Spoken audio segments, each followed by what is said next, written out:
Morning, Gary.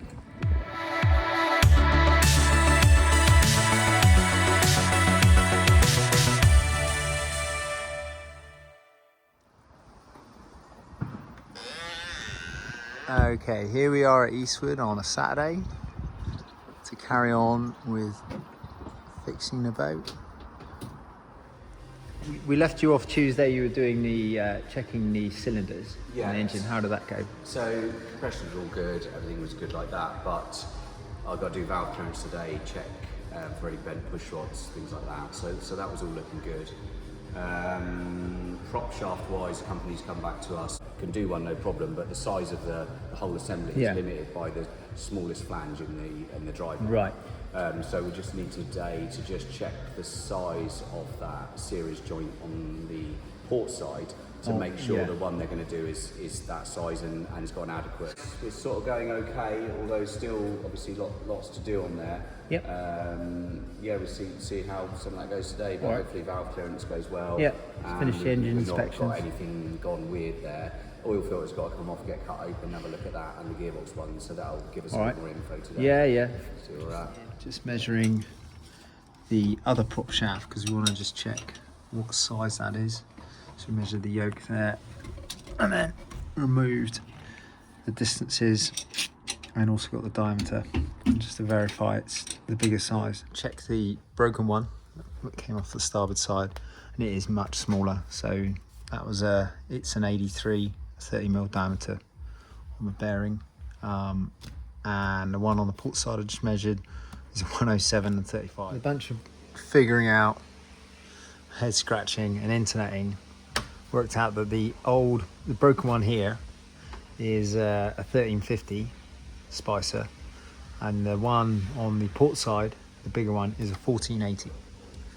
I mean, it's got lots of different numbers, but I guess the one we're really interested in is the burst stuff, the maximum. So the old one was 2.6 foot-pounds, and the new one's, or the one that it will be, is 3,300. So about a 47% increase, I reckon, which hopefully should be enough.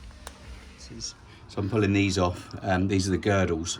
Right. So they just brace the whole assembly so that when one push rod is pushing the valve spring, which is massively strong, it's braced off all of the other ones. Yeah. That just keeps that from flexing.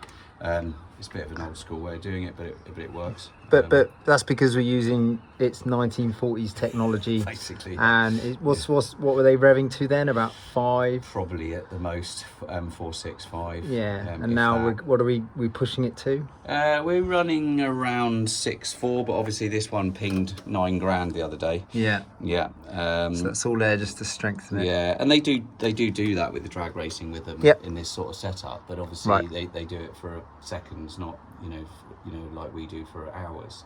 I don't like to run really these above 7,000 much. With the vintage torque we used to run 7.2 if we needed to, and the weather permitted like a really high top speed, but then you are doing this sort of thing every race, checking valve clearances, checking for wear, and you are going to risk things going wrong sooner, so it meant short service time on changing parts. You got to change it before they break because there's nothing left if you break it. But I guess now we got 2 engines. They're both slightly. These aren't really being pushed like they could be. So relatively, we don't need to push the revs. So it means that really all this valve gear is going to do a couple of years of service life. Yeah. All right. Good. Which is good. As always, a luxurious catering service provided. So Lidl's, fancy sponsoring us, we'd be interested. Just give it a click. All right. Yeah. Go on. Hold it there. Okay, and that little one again. Okay. I've been too far. That's all right. Oh, it is a fraction type, and I think it's actually 12, not 14. So I'm going to classify that as type and redo it. I get 4 different people, and they'll all have 4 different ideas on what's the right size. I'd say if we were talking bucket and shim on a CRF 450, I'd be going below 1,000 for adjustment. But you're Right. on this, you're almost looking at a couple of hours a point of movement on you. So how much fuel do you think it uses? It can use about 900 litres in an hour. So it's 450 per engine. Yeah. Divided by 8. So what are we talking there? Like about 60 odd litres. Yeah, 60 litres per cylinder per hour. Is that right? That's quite a lot, isn't it? Yeah. So, I mean, that's a normal car fuel tank, isn't it? Yeah. So you can see why the jets are quite big, isn't it? Because you have to pour a whole car fuel tank worth of fuel through one single jet for one cylinder. Alright, back here in the build again, changing the engine oil filters. Little cheat here is to avoid making as much mess is to punch a hole in the filter. Now I'm just waiting for it empty and then we'll get that off. So whack a new oil filter on, usual stuff, nothing special about this. We'll get Gary to do that up to his specified hand type torque setting. Special, you've gone away from your special gimbalage. No, because then you get some faff, innit? Is it? It's faff, like you got to Yeah. carry that round and Yeah. like this is always. We'll get some gloves on and I'll Alright. analyse it with you, Dave. Some gold stuff, I suppose. Yeah. So Well, it's definitely different- money. Yeah. It's definitely money if you see lumps. Yeah. Just spent money, not. So these filters have only been on for the last race Okay. and the test run prior. So Yep. approximately an hour's hard use and a bit of trolling around slowly because obviously we had to come back in with a broken prop shaft. Yeah. So I'm just having a little look through the pleats, make sure we haven't got any Alright. really expensive gold in there. No. And then we can see we've got about 100 degrees on Celsius on the filter, so we're happy so with that. it's thermostat temperature, which Yeah. is good.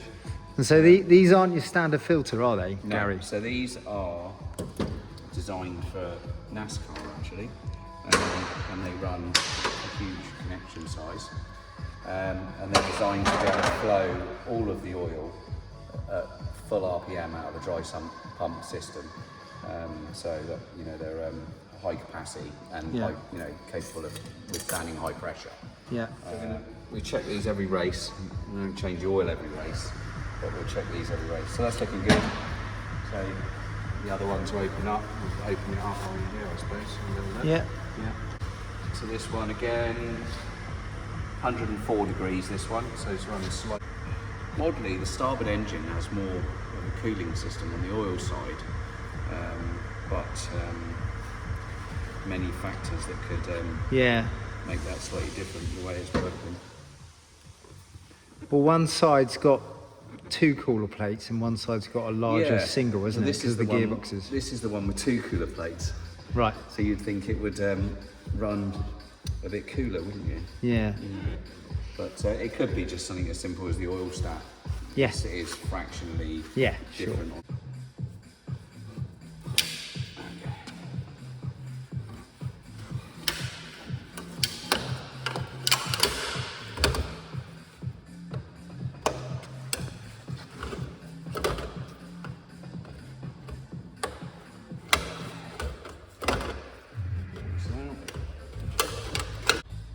Tiny fleck or something there.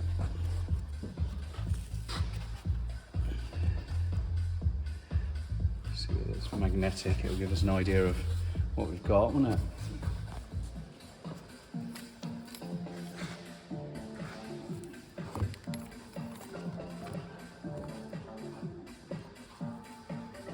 I think. No, it's not magnetic, so. Yeah, it doesn't look like bearing material, it's a bit of something, but. Alright. So it's not oil pump. You generally expect to see a bit of stuff. Yeah, a lot of new hoses, a lot of new gaskets. Yeah. A lot of new But gaskets. no, pretty happy with all that. Nothing's Good. disintegrating anywhere, which is always nice. Yeah. Keep an eye on it. Whack some new filters on there, which you've done. We'll probably when we run it up next time, we'll do a double check on the level. You know what I mean? With a steel bearing, a big one, they're quite tight, aren't they, to turn? And obviously that is friction, whichever way you look at it. And it's, I've got a spare one upstairs, and I just look at it and I just think it feels like they're classed as a zero drag gearbox. Yeah. So clearly it shouldn't generate too much heat, should it? Because it's straight through. Right. But I do wonder whether that front bearing is generating some heat. We need to put another sticker on it. Yeah. And my thoughts are that obviously that is heat, that is horsepower loss. No, it's not much, but it just concerns me. That we could pull the seals from that bearing and unbolt that bit and bolt it back on with some sealer and have an oil level in that, so that that bearing is an oil bearing. Okay. Rather than it being just a sealed grease bearing on the extension housing.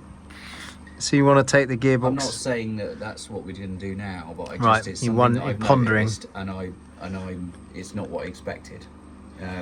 Okay. So we need to check the gear oil level before the next race, but we won't bother doing it now because it does drip a little bit anyway. Okay. That one. But I think it could be worth putting a yellow sticker at either end of that gearbox and Yeah. see whether it is the front end that's getting warmer than the back end. Because that would indicate whether it's extension housing that's causing some heat, or it's just the general gearbox getting warm. Okay, so we need, before the next outing or race, you want to so- slap it with stickers. Yeah, Doing a filter inspection on the port gearbox. Something under the filter. Lucky it's positioned in a easy to get to spot. Alright. In the eyes. It's a bit of dirt. Again, it was on an exhaust.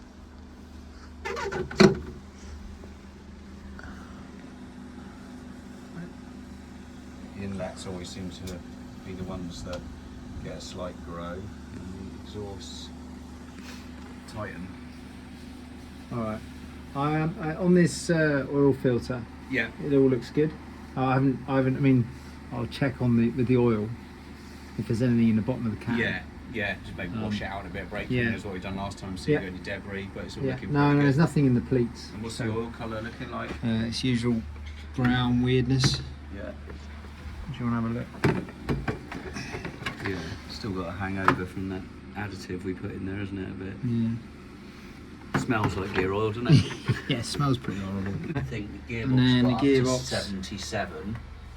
Yeah, you've hit on the blue one, it's maxed out, and on the orange one, you're at, Bottom one, and then what you got on the tank? The tank. Oh, that's 50. Yeah. So So, yeah, we're running good. all right, we can Yeah. rest easy there. No more melty gearboxes for a while. This one's buttoned up now. Valve clearances. Couple of exhaust valve gaps closed up, a couple of thou on the back end of the engine, which seems to be relatively common from what I've done with them. Maybe a bit of corrosion on the valve seats over time, but this is the first time he's had the valve clearance done this season, so it's done a few hours. And then there was a couple of inlets that were a couple of thou on the loose side, so we've marked them down and logged it all, keep an eye on them for next time, but pretty happy with everything there. The compression was good, none of the push rods appear to be bent, all the valve springs are good. Yeah, so back together, yeah, put the plugs back in a minute, and that's this one done. Yeah, happy with that, got this one to carry on with. That's good to know. Yeah, so far so good, no problems, which is nice. All right. Got team dog, Luna, join the sun. Time to leave Gary to carry on with the port engine, and we'll catch up with him next week. Please don't forget to like and subscribe.